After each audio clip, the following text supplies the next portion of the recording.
وين انزين.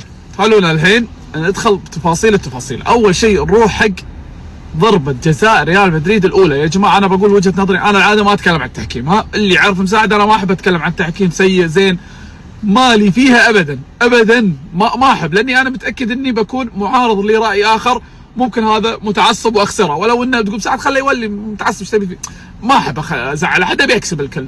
بتقول لي انت مثالي وبتتصنع مثاليه كيف تقول لي تقوله مو مهم عندي. المهم انا الحين بقول رايي. ضربه جزاء ريال مدريد اللي سجلها بلينغهام واللي هي ايد المدافع، بالنسبه لي هي ضربه جزاء واضحه، هذه وجهه نظري. الايد مو بمكان طبيعي، ضربت واثرت على مسار الكره، هي ضربه جزاء صارت بمباريات كثيره قبل، واقدر اعطيكم مثال سواء كان على ريال مدريد ولا برشلونه ولا دوري انجليزي ولا ايطاليا ايا كان، هاي ضربه جزاء بالنسبه لي واضحه.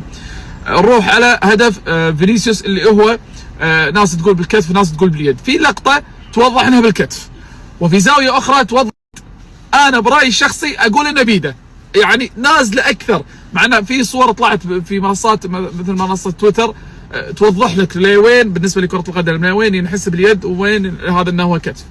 فانا مو ملم في هذا القانون اصلا، مو ملم، ما ادري شلون اقول، بس انا لما شفتها قلت لا كذا بيده.